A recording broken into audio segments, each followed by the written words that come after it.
अस्सलामुअलैकुम, मेरा नाम ज़मीन सर। उम्मीद करता हूँ कि आप सब खैरियत से होंगे। आज की वीडियो के अंदर हम डिस्कस करने वाले हैं एवरीडे साइंस का क्विज नंबर 13, जिसमें हमारे पास मौजूद हैं 10 मोस्ट इंपॉर्टेंट एमसीक्यूज। ये वीडियो जो है वो बहुत ही ज़्यादा इंपॉर्टेंट है, क्योंकि ये 10 मोस्ट इंपॉर्टेंट एमसीक्यूज वो हैं जो कि डिफरेंट कम्पिटेटिव एग्जाम्स के पास पेपर से लिए गए हैं, जो कि आने वाले कम्पिटेटिव एग्जाम्स में आपकी हेल्प कर सकते हैं। तो आपने वीडियो को एंड तक देखना है, और आपके पास कोई सजेशन या फीडबैक है तो आप वो कमेंट से मुझे बता सकते हैं। तो स्टार्ट करते हैं आज की वीडियो बिना कोई टाइम ज़ाय किए। तो क्वेश्चन नंबर 1 हमारे पास है, the study of tissues is called.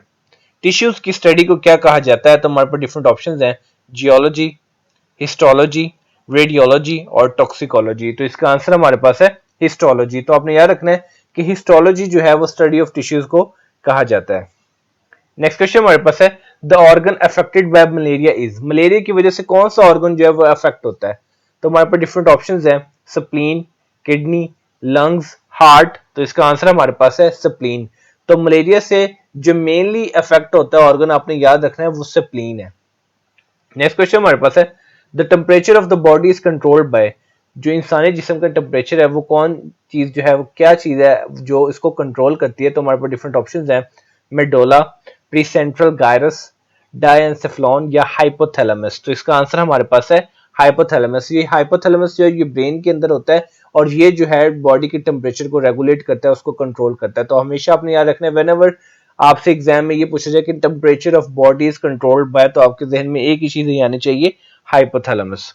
Next question हमारे पास है, which is the largest gland in the human body. Gland की बात हो रही है कि लार्जेस्ट ग्लैंड जो है वो इंसानी जिस्म के अंदर कौन सा है? तो हमारे पास डिफरेंट ऑप्शंस हैं, लिवर, थायराइड, पेंक्रियाज और ब्रेन। अब इसमें से ब्रेन तो है वो तो ग्लैंड नहीं है, ब्रेन एक ऑर्गन है। तो हमारे पास रह गए तीन ऑप्शंस, लिवर, थायराइड और पेंक्रियाज। तो इसका आंसर हमारे पास है लिवर। तो लिवर जो है वो ह्यूमन बॉडी का सबसे लार्जेस्ट ग्लैंड है। थायराइड जो है और उसके अलावा पेंक्रियाज भी, ये भी बहुत ही इंपॉर्टेंट ग्लैंड्स हैं। लाइक पेंक्रियाज से दो तरह के हार्मोन्स प्रोड्यूस होते हैं, एक इंसुलिन और एक ग्लूकागॉन, जिसकी वजह से हमारा जो ब्लड शुगर लेवल है वो कंट्रोल रहता है। उसके लिए जो रिस्पॉन्सिबल ग्लैंड है वो पेंक्रियाज है। उसके अलावा हमारे पास थायराइड है। थायराइड से भी डिफरेंट हार्मोन्स प्रोड्यूस होते हैं, जैसे थायरोक्सिन, T3, T4। उससे भी क्या होता है कि थायराइड का लेवल जो है वो रेगुलेशन जो है उसकी बॉडी में इस ग्लैंड की वजह से, इसके ग्लैंड की हार्मोन प्रोडक्शन की वजह से सही रहती है। तो इस क्वेश्चन के अंदर आपने ये चीज याद रखनी है कि इंसानी जिस्म का लार्जेस्ट ग्लैंड जो है वो है liver. Nervous system is affected by the shortage of. Nervous system जो है, जिसके अंदर जो है हमारा सेंट्रल नर्वस सिस्टम भी आ जाता है और पेरिफेरल नर्वस सिस्टम भी आ जाता है, ये जो है किसकी शॉर्टेज से अफेक्ट होता है?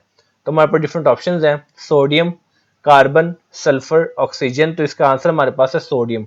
तो अगर सोडियम की शॉर्टेज हो जाएगी बॉडी के अंदर तो नर्वस सिस्टम जो है वो अफेक्ट हो जाएगा, क्योंकि सोडियम आयंस की जो है ट्रांसफर जो है वो बहुत ही जरूरी होता है नर्वस सिस्टम की एक्टिवेशन के लिए। The number of ribs in a human body is. इंसानी जिस्म के अंदर जो रिब्स होती हैं उसका नंबर क्या होता है, कितनी होती हैं रिब्स हमारे अंदर? समटाइम्स आपसे एग्जाम में पूछा जाता है कि पेयर कितने हैं। समटाइम आपसे नंबर ऑफ रिब्स पूछ लिए जाते हैं। तो हमारे पास डिफरेंट ऑप्शंस हैं, 23, 26, 24, 22। तो इसका आंसर हमारे पास है 24। तो आपने ये चीज याद रखनी कि 24 नंबर होते हैं रिब्स के इंसानी जिस्म के अंदर। और अगर आपसे एग्जाम में पूछ लिया जाए कि कितने पेयर्स होते हैं, तो 12 पेयर्स होते हैं। ठीक है, पेयर्स में पूछेंगे तो 12 पेयर्स ऑफ रिब्स, और अगर नंबर में पूछेंगे तो 24 number of ribs. Which part of human body is affected by hepatitis C? अगर हेपेटाइटिस सी हो जाए तो कौन सा पार्ट है इंसानी जिस्म का जो कि उसकी वजह से अफेक्ट होता है? तो हमारे पास डिफरेंट ऑप्शंस हैं, किडनी, पेंक्रियाज, लीवर, स्प्लीन।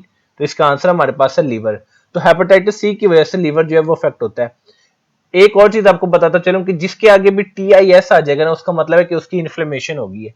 अब हेपा जो है वो लीवर को कहते हैं, ठीक है। तो हेपेटाइटिस का मतलब है इन्फ्लेमेशन ऑफ लीवर। तो ये चीज आपने, ये बायोमेडिकल का रूल है कि जिसके आगे TIS आ जाए उसकी इन्फ्लेमेशन की बात हो रही है। तो हेपेटाइटिस सी, हेपेटाइटिस कहते हैं किसको है? Inflammation of liver. तो इसकी वजह से कौन सा मेनली इफेक्ट होगा ऑर्गन? लीवर होगा। फॉर एग्जाम्पल एंसेफ्लॉन जो है, लास्ट वीडियो में आपको बनाया था कि ब्रेन को हम कहते हैं एंसेफ्लॉन। अगर ब्रेन की इन्फ्लेमेशन हो जाएगी तो उसको हम क्या पढ़ेंगे? इंसेफलाइटिस। ठीक है, तो आपने याद रखना कि जिसके आगे भी TIS होगा वो इस चीज की इन्फ्लेमेशन होगी। What is another name of windpipe? Windpipe का दूसरा नाम क्या है? तो हमारे पास डिफरेंट ऑप्शंस हैं, लेरिंक्स, एसोफेगस, लंग्स, ट्रेकिया। तो इसका आंसर हमारे पास है ट्रेकिया। तो बेसिकली जो ट्रेकिया है उसको विंड पाइप भी कहा जाता है। Myopia is a disease related to. Myopia जो है वो डिजीज है, वो किस चीज से रिलेटेड है? किसकी डिजीज है वो? स्टमक की है, लिवर की है, आई की है या नेक की है? तो इसका आंसर हमारे पास है आई। तो अपने याद रखने की myopia is a disease which is related to the eye. आंखों की एक बीमारी है जिसको मायोपिया कहते हैं। लास्ट क्वेश्चन है इस वीडियो का, the type of lens found in human I.